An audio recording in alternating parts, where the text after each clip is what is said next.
பொறுமைக்கும் நற்பண்பிற்கும் கிடைத்த பரிசு. தொடர்ந்து சில ஆண்டுகளாக மழையே பெய்யவில்லை. அந்த ஊரில் கடும் பஞ்சம் நிலவியது.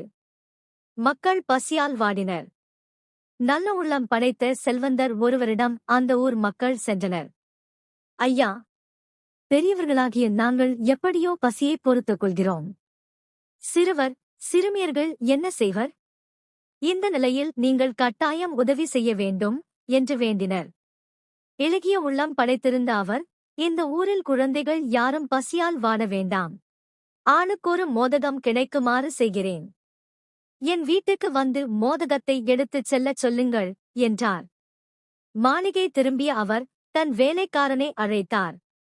இந்த ஊரில் உள்ள குழந்தைகளின் எண்ணிக்கையை கணக்கெடுத்துக்கொள். ஆளுக்கொரு மோதகம் கிடைக்க வேண்டும். கூடவும் கூடாது, குறையவும் கூடாது. நாளையிலிருந்து மோதகங்களை கூடையில் சரியான எண்ணிக்கையில் வைத்துக்கொண்டு வீட்டுக்கு வெளியே இரு என்றார். மறுநாள் வேலைக்காரன் மோதக கூடையுடன் வெளியே வந்தான். அங்கே காத்திருந்த சிறுவர் சிறுமியர் அவனைச் சூழ்ந்து கொண்டனர். கூடையே அவர்கள் முன் வைத்தான் அவன். பெரிய மோதகத்தை எடுப்பதில் ஒவ்வொருவரும் போட்டி போட்டனர்.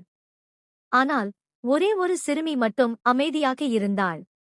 எல்லோரும் எடுத்துச் சென்றது போக மிஞ்சி இருந்த சிறிய மோதகத்தை எடுத்துக்கொண்டு அங்கிருந்து மகிழ்ச்சியுடன் சென்றாள் அவள். இப்படியே தொடர்ந்து 4 நாட்கள் நிகழ்ந்தது. எல்லாவற்றையும் கவனித்துக் கொண்டிருந்தார் செல்வந்தர்.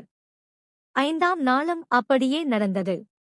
எஞ்சியிருந்த சிறிய மோதகத்தை எடுத்துக்கொண்டு புறப்பட்டாள் அந்த சிறுமி. தன் வீட்டுக்கு வந்தவள் தன் தாயிடம் அதைத் தந்தாள். அந்த மோதகத்தை பீத்தாள் தாய். அதற்குள் இருந்து ஒரு தங்கக்காசு கீழே விழுந்தது. அந்த தங்கக்காசை எடுத்துக்கொண்டு செல்வந்தரின் வீட்டுக்கு வந்தாள் சிறுமி. ஐயா, இது உங்கள் தங்கக்காசு. ரொட்டிக்குள் இருந்தது. பெற்றுக்கொள்ளுங்கள் என்றாள். அவள், மகளே, உன் பெயர் என்ன என்று கேட்டார் செல்வந்தர். சிறுமி தன் பெயர் கிருசாம்பாள் எனக் கூறினாள்.